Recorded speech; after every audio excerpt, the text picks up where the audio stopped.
right, everyone, we are back for another amazing talk. I'm actually joining everyone from a hotel lobby in Austin, which is not where I'm supposed to be. So if you don't recognize the background, it's because it's not my background. This is downtown Austin. My room is not ready, but here we go. We are troopers, we're warriors, we're going to make it happen. And we have Tara joining us today, Tara Youngblood. Thank you for joining. Oh, thanks for having me. We're going to talk about probably the most important topic, which, kind of solves everything if you do it properly, which is sleep. And my understanding is that you have a pretty personal story like that drove you towards what you do. We're going to talk a lot about the work you do and how people can help themselves through that. But how did this sort of come to the forefront for you? Yeah, so sleep has been a part of Todd and I together developed a product called the Chili Pad in 2007, and so we started talking about sleep even early on. But for me, the problem was it worked pretty well, but I hadn't figured out sleep yet. And then in 2008, we lost our youngest son, Benjamin, and the grief, depression, it really put me into a spin, and I really didn't sleep at all. In my TEDx talk, I'll actually talk about the fact that it's basically was the equivalent of being drunk. And even the CDC has benchmarked that kind of loss of sleep as the equivalent to driving drunk. They benchmark when you're exhausted, your crash rating is very similar to drunk drivers. It's horrible. You literally have memory fog. You can't figure out what you're doing. You show up in the grocery store and you're like, what was I here for? What am I supposed to do? And you wander around like that. And at night, I would not be able to sleep. It's very lonely. It only added to the depression. And once I started to learn about sleep, I really realized that comorbidity with mental health is that way for a lot of people. But for me, it was a pivot moment. We were at a trade show and we were selling the Chili Sleep, and I'm like, I'm exhausted. I'm not sleeping. Here I am trying to sell a product, and I don't understand sleep well enough myself. And my background is in physics and really research in general. And so I did a deep dive. How do we solve for sleep? There's all sorts of different information about sleep. Sleep had been studied for a long time, but not really in terms of how do you get optimal sleep? What is the definition of success when it comes to sleep? And it turns out sleep is really different for different people. It's different around the world. It's different today than it was 100 years ago. It's different when you define it through neuroscience and what is defined as the sleep mechanism. It's different when you look at the psychological approach and they talk about CBTI and cognitive behavioral therapy for insomnia and how do you manage mindset, behaviors, and thoughts around sleep. It's different for Chinese medicine. It's different for Ayurvedic medicine. It's different for all these different approaches have a slightly different take on what it is. But once you start breaking down and look for patterns within the conversation about sleep, what emerges is actually pillars of sleep and what are the influencers and what are the key languages of sleep? What are the ways to talk to your brain and your body to get sleep to happen? And so you sort of fast forward of 15 years of studying and deep diving on sleep, and you end up with a spot that sleep isn't about 8 hours. It's not about some magical time when you need to go to sleep. Those are triggers and levers that you can use, but it doesn't mean you have to have them. Humans sleep in multiple segments of sleep. Polyphasic sleep, or first sleep and second sleep, is what Dickens called it. Over the years and through evolution, we have slept at all different times. We have siestas, words for those naps in the afternoon. We have done all different types of sleep, and humans can actually survive on all different kinds of sleep. What we do know is we can't survive without sleep. So you can go longer without food than you can without sleep. And it's so important to that on-off mechanism of how we heal, how we recover, and then how we live our lives. We can't live our lives unless we have the off time, and that interval on-off is so much a part of how do we live. There's so much there. I feel like we need to talk for 3 hours. 1 hour is not enough because every single thing you said there, I feel like we need to dive deep. Of all the interviews that we've been doing, one thing that people keep coming back to, like, hey, tell us your top 3 tips, tell us things we need to do. It's always sleep. It's one of the key, and it's first of all because it's so important. Second, because we're not doing it properly. So whether you call it culturally, societally, like whatever we're doing today, it's not happening for most people. So going back to the very first thing you said, and I've experienced this too, when I don't sleep properly, it's like I can't drive properly, the brain fog. Why do we need sleep? What's going on there that if we don't get it, that's how you feel? Yeah, so the mechanism of sleep is really derived to file memories, to heal when you're asleep, not when you're awake. So whatever you do during the day, not that different than the cache in your computer or that sort of short-term memory. Things live in your short-term memory until they're determined how to be filed in your long-term memory, which is why, over a 2-week period, you kind of file memories. You may remember what you had yesterday for lunch, but 3 weeks ago on a Tuesday, probably not, unless there was some specific event that sort of ties to future outcomes. So, you broke up with your girlfriend or boyfriend that last Tuesday, that might stick what you had for lunch that day.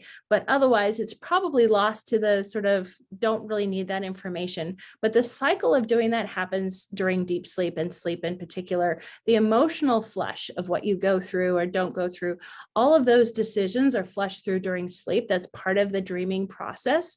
And then you look at the healing of your cardiovascular system, your immune system, your lymphatic system. Your brain actually doesn't get washed at all or cleansed unless you're in sleep. So when you go into deep sleep, your spinal fluid comes up and goes over your brain and washes the toxins out. So they're now tying that lack of deep sleep or not washing your brain to the buildup of toxins that lead to Alzheimer's and cognitive loss and dementia. So we're actually, brain health is so tied to sleep, traumatic brain injury, PTSD, all of those sort of brain problems will have a harder time sleeping because it's just so tied to sleep. So that what you said about the brainwashing is such a easy to understand and eloquent way to put it. And I don't think anyone realizes that that's happening, right? That this is the one time you literally are detoxifying your brain. You think about everything else, but when does that happen? So going back to another thing you said, um, it's different for different people, right? I remember there was a CEO I used to talk to as a sort of a mentor of a very important Canadian company, and he would sleep 3 hours a night. And he said that why would I want to do more than that? I will sleep when I'm dead, and we've all heard that before, right? But he seemed healthy. Like he didn't seem so. I don't. Is it because that's what he needed, or is it because he was slowly killing himself and he just didn't feel it? There may be a combination of both. So just like we all know people, I have an aunt that I think was pickled and smoked. She drank vodka like water and smoked till she was 98. It's always easy to pull out the exceptions. My husband, caffeine is bad for sleep. We hear that all the time. 5 to 10% of the population, their caffeine receptors in their brain just don't work the same as the rest of us. And so he can have a big black pot of coffee and go right to sleep. So it's really important that we understand that we're part of a spectrum, all sorts of ways. And again, from a DNA perspective, we know we're a lot alike, but there's those nuances that puts us in a spectrum and that bell curve that we're all pretty familiar with, whether it's chronotype and morning person and night person, there's extreme versions of that. There are people that just don't need as much sleep as other people. And we need to make sure we separate that. Now, there's a lot of people that basically when you've amped up that sort of stress response, you're kind of in adrenaline mode. And if you don't go out of it, you just keep yourself in stress, you can kind of forget that you need to have sleep and you just keep going and you're kind of pushing through. And generally what happens in those scenarios, if you're not getting enough sleep, the perfect storm, call it, of lack of sleep and stress is what delivers every autoimmune disease, every disease of the elderly, cardiovascular disease, all of your disease states, almost all cancer, everything all comes from a combination of lack of sleep and stress. And then because we have cancer in our bodies today, how we decide to use them or not use them, if your body's busy surviving, it's not healing, it's not repairing, it's not removing those cells, it's not moving forward, it's not healing. Lack of sleep and stress will, depending on your genetic disposition, will deliver whatever genetically you're predisposed to, but it will deliver a disease 100% of the time. I think that's over and over when we're dealing with people at the genetic level, meaning let's find those genetic holes that need to be plugged, right? They're complaining about a symptom. We're looking for a system failure. When we plug that system failure, sleep is typically one of the first things they say it got better, right? Whether it was stress, food, environmental response, toxins, whatever it is, relieve that load and sleep gets better, and then everything else gets better. We've seen this over and over again. I remember the first time we actually spoke, I met your husband, Todd, first. Then we got on a phone. I was eventually allowed to speak to the boss one day. And I think Anna Marie was also there. And I had mentioned that we found genetically that there was sort of three categories of I can't sleep. Can't fall Mhm. asleep, can't stay asleep, sleep through the night, but don't feel so rested when I wake up. Is that the same thing Mhm. you're seeing? Yeah, it is 100%. That's how it presents. And really to your point of plugging the holes on symptoms often fixes sleep. It's a circle, it's a cycle. Like most things, they're attached. So whenever you can fix something and get better sleep, then that better sleep is going to present with less symptoms. So we see that in our menopause studies or whatever your symptoms are. If you can get better sleep, it'll improve your symptoms. And if you can mitigate the symptoms that are keeping you awake, you'll also get better sleep, and the whole cycle comes together. But sleep is an important part of that cycle on both sides. And for most people, it's either you can't fall asleep, or you wake up in the middle of the night, or that not feeling rested. And all of them are tied to sort of a predisposition. So with a few questions, like, you can kind of get to, okay, that's what's the problem. And generally the fixes back to those pillars of sleep. What are the levers that fix those different things? There's a fair amount of consistency. Now, how far you push that lever, all the way on or halfway or just barely on, those are the changes that we find person to person. But generally, the same levers will improve falling asleep, or the same types of levers will improve waking up in the middle of the night. The same types of levers are going to improve waking rested. It's just about how far into each of those variables you end up getting on an individual level. It's amazing because when I listen to you, it's like you're talking about sleep therapeutically, right? Like you're dropping big words like menopause and cancer and heart disease, and people don't associate these things in general. I mean, some of them are more knowledgeable, and the word is out there more than ever has been before. But in general, that's not a correlation people make. In fact, focusing on sleep is almost considered a weakness in our culture, right? Like, Mhm. oh, you're weak. What do you need to sleep for? Let's stay up and party or whatever it may be. Let's work hard and then struggle, right? So outcome wise, I know that you're talking about therapeutic and all that, but I'm sure people are wondering, well, I do sound like that person that can't fall asleep. I do sound like that person that can't stay asleep. What do I do? What are the different Right. options? So everything about sleep, I believe, fits into the three pillars of sleep, how you influence sleep. Number one is mindset. So, and that one is a bigger part of that falling asleep. Obviously, when you're asleep, it's harder to influence your mindset. But it still plays a role in staying asleep. It just has a smaller role. But mindset, this is where influencing your stress level, whether you're meditating or journaling or just plain gratitude, getting hugs, reducing anxiety, all of those pieces fit into that mindset lever of how do I make sure I've optimized that for sleep. The next one is behaviors, and that's kind of like diet and fitness and all the things we put into our day, whatever is in our day that's going to influence our sleep outcomes. Those are labeled as behaviors or habits. And how do we influence those to sort of turn on sleep at the right time and in the right way, and really in conjunction with our life. So if you're a shift worker, I get that all the time, or we coach a lot of professional athletes and like, well, I travel all the time. I play a baseball game and I'm done at 10:30 and I'm amped up. How can I have regular sleep? All of those behaviors are manageable. You just have to be able to know how to counteract them. So it doesn't mean, I hate the word sleep hygiene because it turns people off really fast. And they're like, well, if the sleep hygiene thing is good, but if it's going to become why you don't respect it or why you don't want to do it, then don't think about it that way. Think about levers and ways you can influence sleep, or even a ritual as better than hygiene for a lot of people, certainly young athletes that I coach. And then the last one, which I actually think is one of the most important ones. So sleep is really old. And when I mean that old, I mean down to the smallest organisms have an on-off interval that is basically sleep. So your computer has to go on and off when it doesn't work well, you have to reset it and start it. We as organisms need to turn on and off on a regular cycle. Otherwise, we start to break down.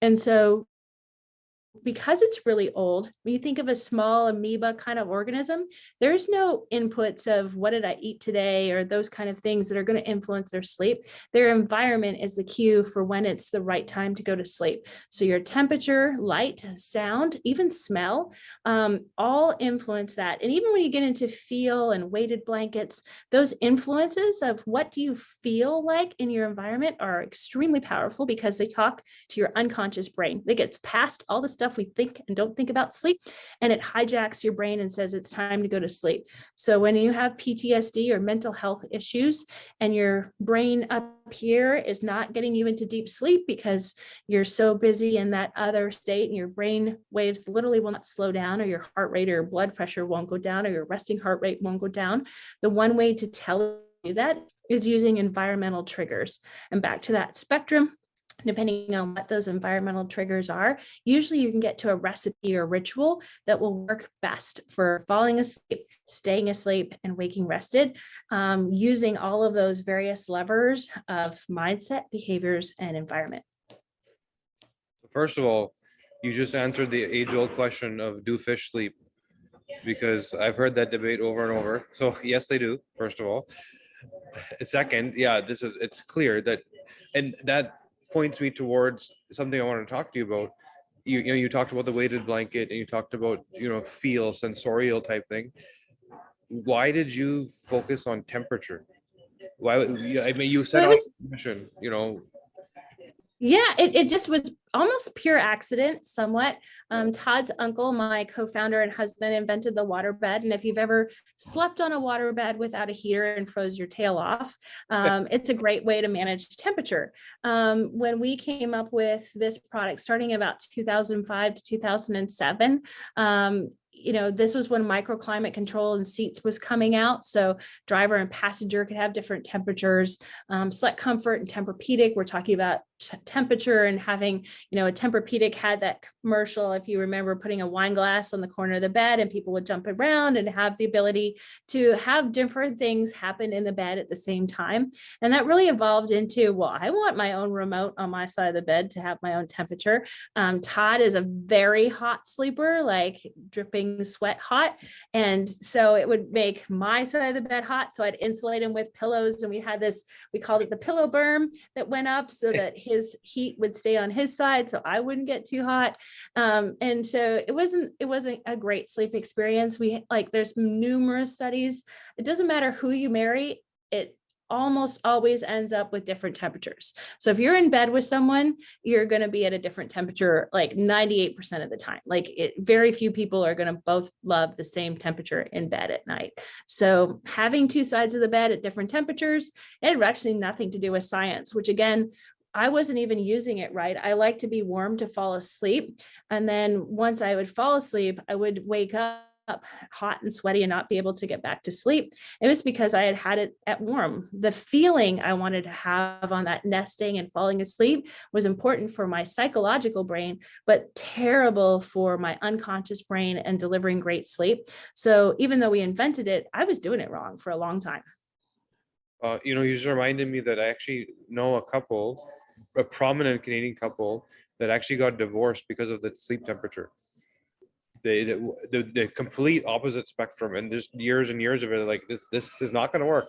Yeah, lots of people are sleeping in separate rooms now for that reason. I know a lot of people have, once the woman reaches menopause, or if there's underlying conditions, whatever that is that puts it in extreme, they're like, we're not going to sleep in separate rooms because we can't get it right.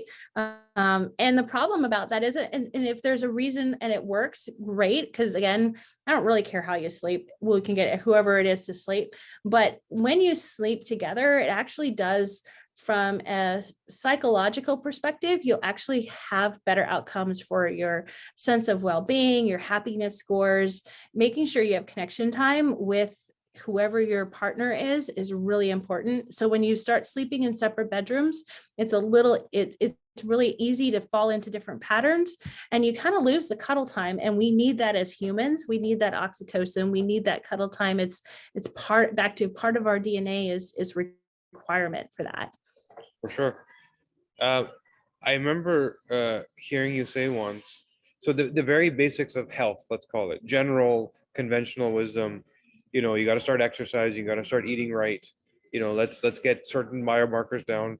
I once heard you say that before even diet and exercise, you have to start with sleep. So what is the logic there? That's the exact opposite of what every dog. Well, I wouldn't say the opposite, but is in contradiction with what a lot of clinicians say. Like it's diet and exercise first, then work on everything else. Well, I will say most of us have had pulled an all-nighter and ended up at like Waffle House or Tim Hortons or looking for all the worst fatty, nasty carbohydrates. And that's my biggest sort of anecdotal argument. But there is lots of evidence. The number of calories and what that calorie makeup, it depends on the study, is what it delivers, but all of them deliver. If you don't sleep, you eat like crap and you eat a lot more. And that's from a diet perspective, you definitely want to be in a good mindset. It requires willpower, it requires thoughtfulness and good decision-making skills, which beyond just the diet perspective, they've followed financial traders. We've got information from our baseball players on their cognitive ability and decision-making skills. If you're tired, back to the being drunk, you're more likely to eat bar food than you are a healthy snack. You don't go out to a bar and have carrots. You go out to a bar and eat French fries and junk and nachos and stuff because you're out and you're drunk. So that's the fix for both diet and fitness, because you have to show up to achieve it. And if you need to show up for something, sleep is absolutely your way to have superpowers, and you show up and you're ready to go, your mindset's ready, and you can deliver on whatever you've just promised yourself with your diet or fitness. And if you can't deliver on the promise, it's a waste of money, it's a waste of time, and you get depressed because like I tried it and it didn't work. How many diets are because of the food you eat versus I was really tired and I was trying to create a new habit? Arguably a lot of the psychological part that goes into creating new habits for diet and fitness is not centered right to begin with, but then you add tired to it and you're not going to be successful. Yeah, and you're not going to recover. You're not going to see the benefit of the work you're doing. You go to the gym, you don't sleep. When do you rebuild? And you don't have energy to go the next day. Mitochondria suffering. So it's all this foundational. Let's build on the right foundation, right? Injuries increase significantly. They've got it for high school athletes, professional athletes. It doesn't matter who you are. Weekend warrior. If you're tired, you're more likely to have an accident. Everyone's anecdotally felt that clumsiness you feel when you have full night's sleep or you're feeling tired, you stub your toe, you do that, all of that's increased. So definitely working out hard on your body when it's already tired isn't going to deliver a good result. It often delivers injury, which then once you're on the injury bench, you're out. You've lost track of your fitness goals. For sure. I heard you mention coaching, which is not something that I'd ever correlated in my mind to sleep. So that's something that you're doing. What does that look like? Or like, how do you even start when it comes to coaching someone's sleep? Yeah, actually, it's been a really fun evolution. We've worked with professional teams of all different kinds for a long time. And, one of the things they struggle with, and one of their biggest complaints is, they get on the road and they have some sort of performance or game. And they're like, well, my excuse was I didn't sleep while I'm on the road. I'm in a hotel. Hotels, arguably, and you're in one, so you probably know, are some of the worst places for sleep on the planet.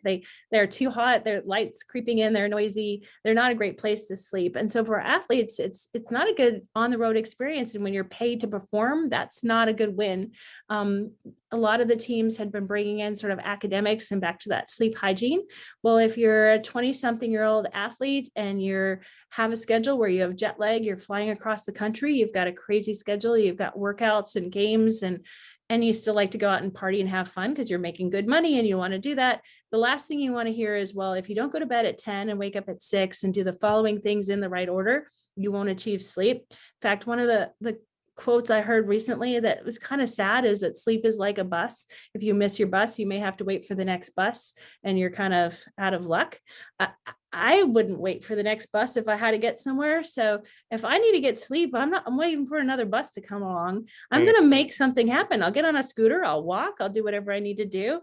And so that's our approach to sleep is no matter where you are or what's going on or what's your schedule, there is a way to get you to sleep. There is a ritual that will end up in sleep, and creating sleep easy and consistently is really what we do for our athletes. So we'll actually tell them, depending on when and where they're flying, if they should nap on the plane or not nap on the plane. What are some things they can do in their off time? So their workouts, they don't get to decide, but how we match what other activities go with that. How do we manage temperature and other influences during the day? When they come off a game, what is the ritual to make sure they have the right hydration and they're in the right mindset and they start to settle down? What are all the things they need to do in their hotel room? We have kits for them that give them all the tools they need to sleep wherever and whenever they need to. So I'm obviously not important to have a kit shipped to me for my hotel stay today. I'm not. I haven't reached that level. You can have one. I'm just saying that the beefiest, most, like, if you picture if you're a sports follower, you picture your favorite athlete, they love lavender spray. So we can't, like, in the kit, lavender spray is by far, back to your senses and your scent, lavender spray is by far the biggest hit. So what else would you recommend? I'm here tonight. I'm gonna go into a room that sucks, that's too cold and too hot and too noisy. What should I do to get good sleep tonight? So, there in our kit, we do include little clips because, again, I don't understand how expensive hotel rooms cannot get their blinds closed properly, but it feels like 9 out of 10 times there's that little crack that will hit you right in the eye. And you're like, what?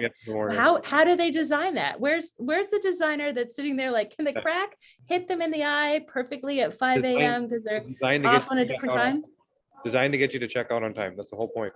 I think there's something. And then we also have little stickers to put over, because I hate the alarm clocks that they put in that are always flashing and weird things, and earplugs, and we have blue light blocking glasses because a lot of our athletes like to game late.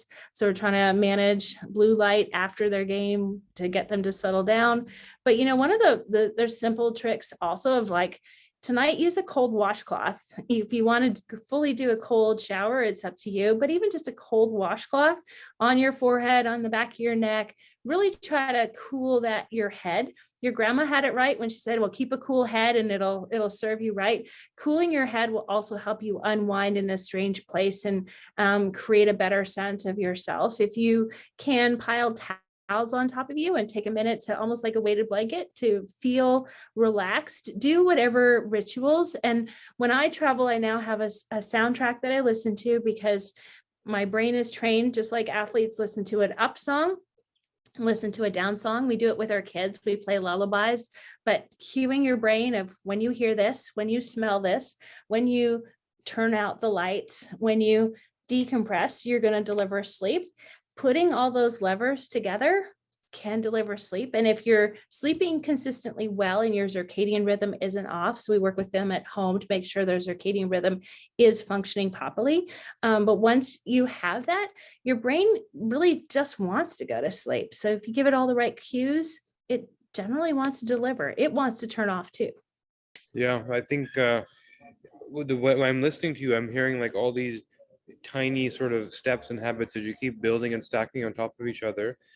And once you become cognizant of sleep, so the challenge is to first even understand that it's a thing that you need to focus on. And as soon as you do that, you'll start to notice. And I went through this myself, where you just think bad sleep is a thing. Just certain days you don't sleep as well. Then you start to think about, well, this is the day where I was on my laptop until midnight, or this was the day that I was so stressed out that I got knocked out early, or this was the day that I ate, something, the wrong thing, whatever that may be, too late, that metabolically set me off. And that's when you unwind these habits and you plug one of them back in, you instantly feel horrible. Right? Mm-hmm. And that delta value between great sleep, and you can pull these levers, and you start to realize that's what all it was. All these bad habits and bad habits and bad habits piled up on top of each other. And yeah, of course I can't sleep. So I would also say that the solution isn't always flipping a switch and it just works. These are habits. They're deeply rooted. Scrolling on TikTok until you're knocked out at 3 a.m. is a habit, right? It is a habit. Yeah. So it's working on them one at a time, slowly unpacking them, getting rid of them. So I understand with an athlete, they're highly motivated and they're in a very different mindset where they're wanting to do more. How do you even get someone to understand that this is a problem they need to work on? How do you get them to even believe? Some people wouldn't believe you when you tell them that get off your TikTok, the blue light is affecting you. I think it's all about what motivates us. And, that gets into all sorts of different nuances. One of the things I talk about with sleep, and I mentioned it's in every disease of the elderly, lack of sleep has a role. But when, we talk about investments, and, we all have seen Charles Schwab or whatever, commercial for retirement. If you save, you can be grandparents pushing your kids on the swing and have financial freedom and live this amazing life as a retired person. But at the same time, if you save all that money and you don't take care of yourself and you end up in a nursing home, that's not a great experience, because you don't recognize, maybe you don't recognize those kids that you were pushing on the swing and the happy commercial and the happy path.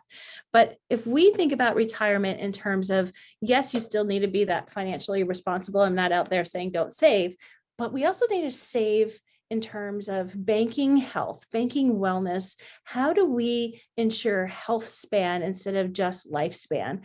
Living a long time, if it's not a beautiful outcome of like happy life, being mobile, being fit, both mentally and physically, isn't a great outcome. I want to play with my grandkids. I don't want to not know them in a nursing home. Sleep is a way to insulate. Back to the stress and lack of sleep over time doesn't deliver amazing experience. Unfortunately, it delivers all diseases of the elderly. So how do we insulate ourselves? It's investing now. And for those athletes, a big part of the conversation is, and LeBron James actually sums it up better than anybody else, and he sleeps like a ridiculous amount, but he does, because like I make $1 million a year.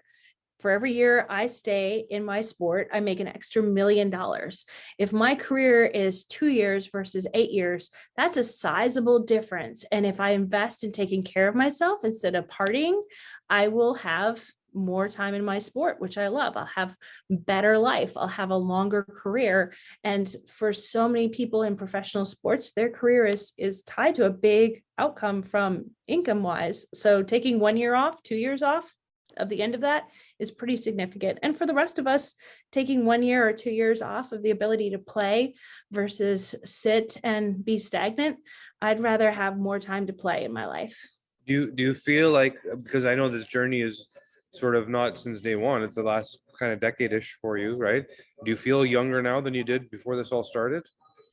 Well, for me, that peak stress that I talked about, I ended up with Hashimoto's. I was really falling apart. Like I didn't feel well, not very healthy at all, and I think it's kind of like smoking and quitting smoking. For people that quit smoking, yes, they can get back to being healthy again. There's a benefit to changing your lifestyle at any point. Is it probably better to invest when you're 20 and make sure you're healthy all along? But if you want to sleep and you're 60, there's still a way to do it. And, one of the things we work on hard is to make sure you can get the same sleep at 60 as you can at 20. It just may take a little longer to dig out and create more sleep resilience, because you're not in a habit. You're going to have to reset those habits that maybe have been ingrained for the last 30 years. But if you can reset your habits, you can feel better relatively quickly. Within 2 weeks of great sleep, you're going to notice a sizable difference in who you are, what you're wanting to do. You want to cuddle more, have better relationships. You want to play. You're back to, you don't want to play if you're in survival mode. You do want to play when you're rested. I certainly felt it. Like it's and now that you're in that zone, when you come out of it, you remember what it used to be like. I don't want to go back there, right? So you definitely feel it. You mentioned napping, and this is something that I've personally been curious about for some time. I, as our business, we deal with a lot of NHL players. We're in Toronto, which is kind of the mecca for NHL training, and so we deal with a lot of the trainers for the players.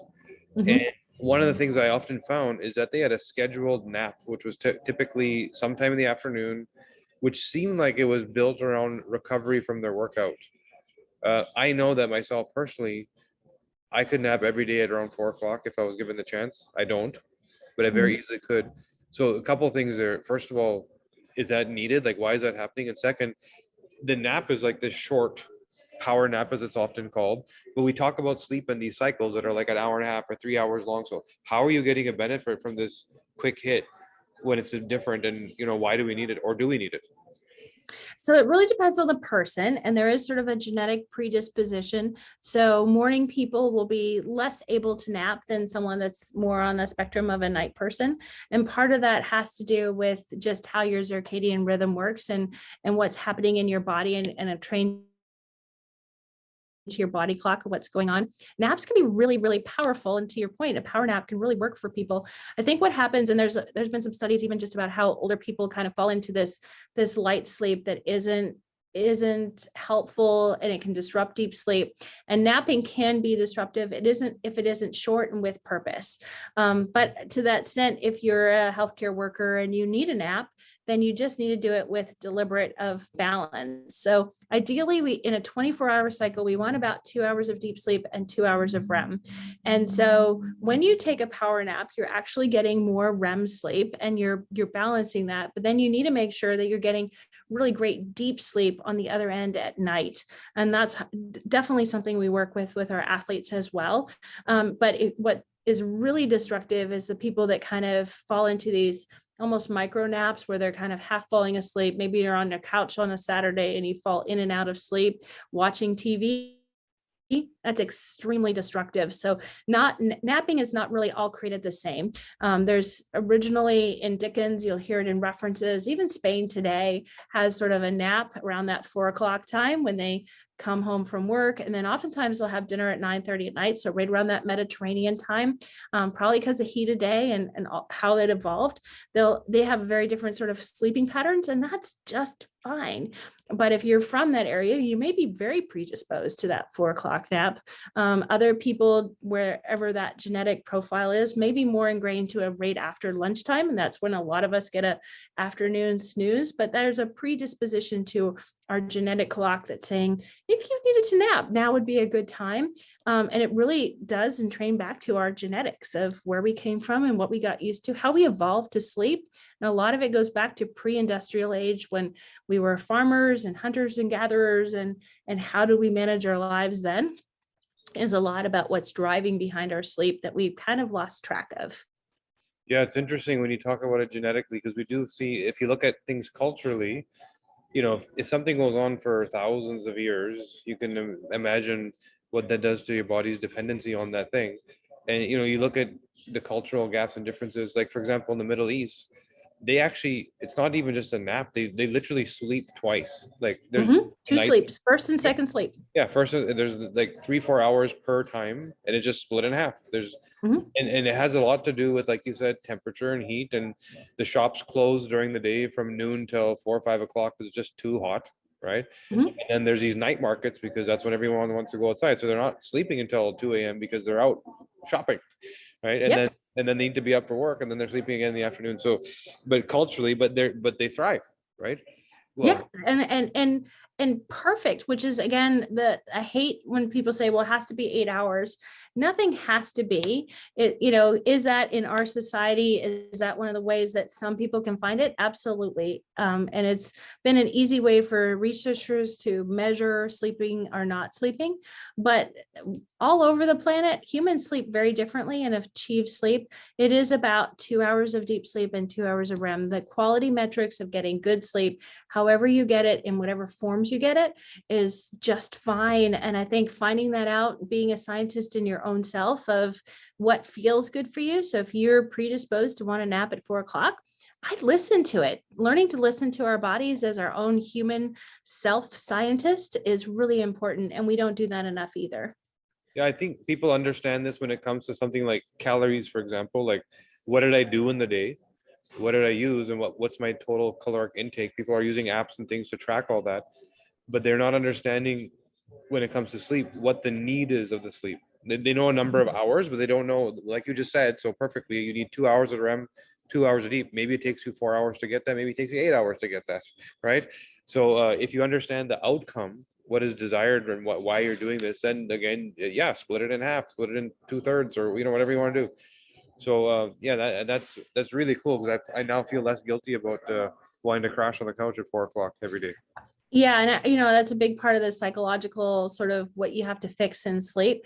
But we have so many guilt things about sleep that are, it's just ridiculous. Back to, as an entrepreneur, like if I'm sleeping too much and I'm too well rested, does it mean I'm lazy and I'm not doing my job?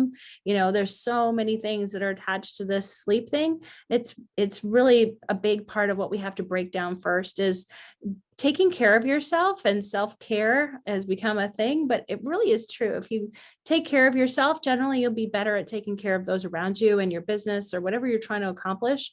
Self-care is obviously the first step, and sleep is just a way to make that easier all around. Another question that we've had from several people in our own business in the clinical setting is that they've heard that sleep affects libido in a big way. Have you seen that Yes. that's the case? Yeah, actually, this is the part that I was just actually giving a talk at a military base earlier this week. And so one of the things that happens, our hormones in general get really thrown off when we don't sleep, because the mechanisms that manage hormones are all in that same location that sleep's managed. And so what happens is if you don't get sleep, your hormones get wonky. For young men, that's a loss of testosterone.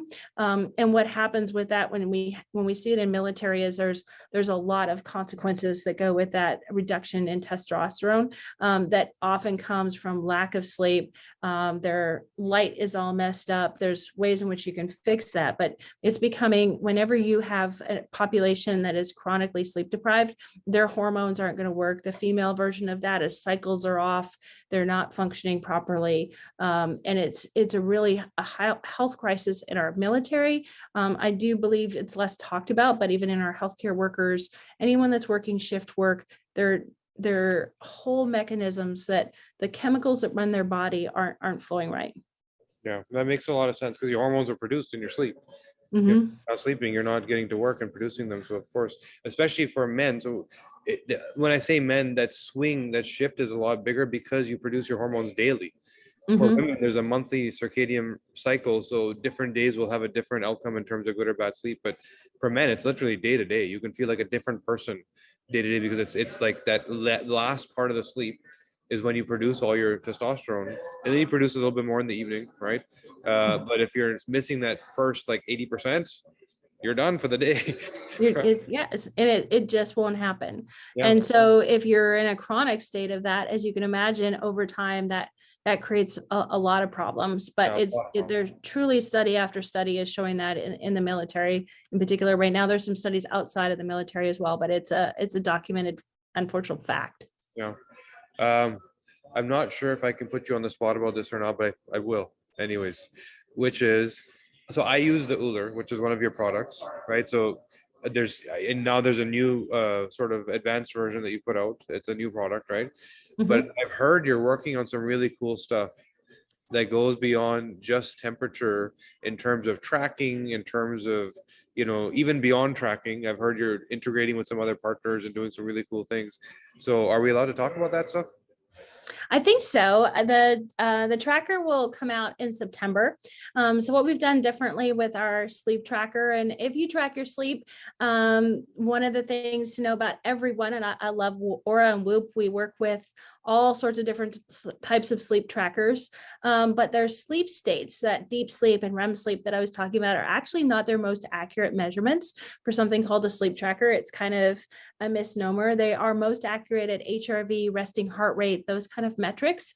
When it comes to actual sleep states, and in particular deep sleep, they're not very accurate. They're probably between 40 and 60%, depending on the user, on their accuracy for sleep states, which Wow. again, if I want to adjust your sleep in real time at night, turns out is not ideal.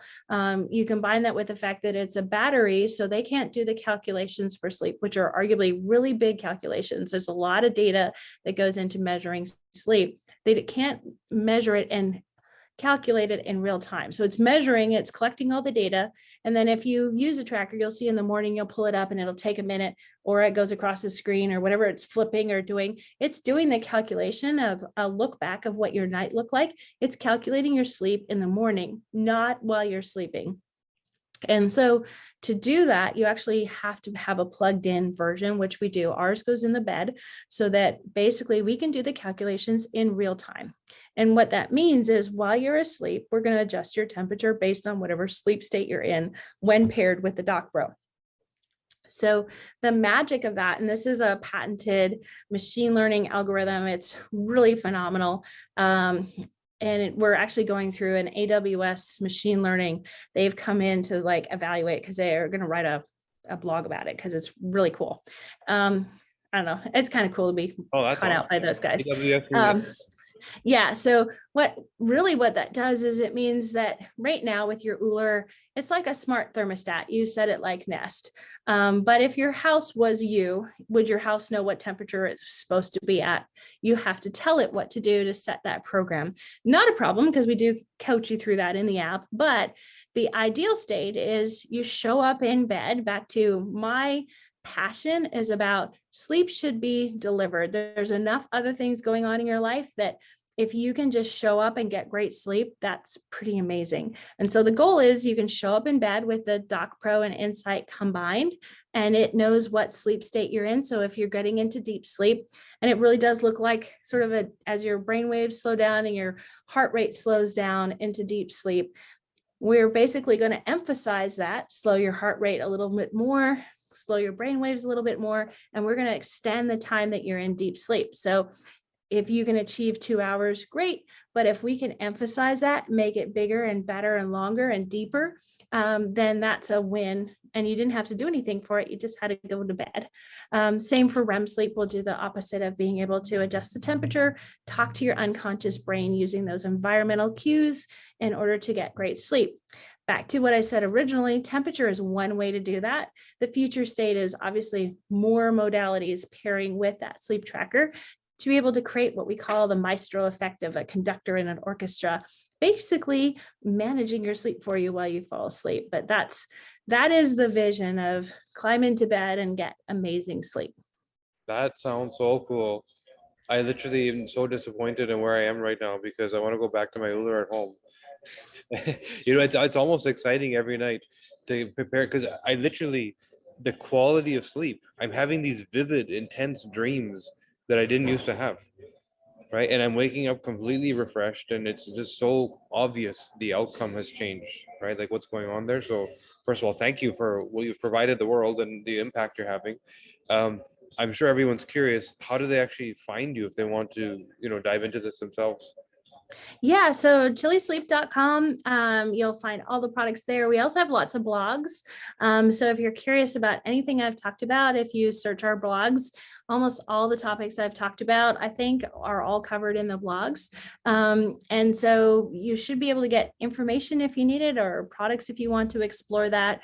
But again, even into Canada, we have sort of that trial period. And I do encourage people to try it out. It doesn't hurt anything to try temperature for sleep. It's really powerful. I'm from Canada as well. And so we get those like, well, what about a fan? Can I just open a window? Is that the same? And it's kind of, I sort of tie it to, yes, except for would you drive your Ferrari without a radiator and temperature management system? You probably would not, or you wouldn't drive it for very long, or your Ferrari engine would say, heck no, I'm not going to do that.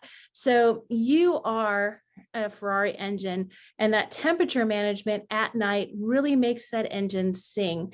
And your ambient temperature can help with that. But if you think about your mattress, it's insulating you, and all of those little bubbles that make pressure feel amazing and your mattress feel amazing, they're absorbing heat and reflecting it back. They're taking your temperature of 37 degrees and they're amplifying it in this little oven that you're baking yourself in with your covers on top.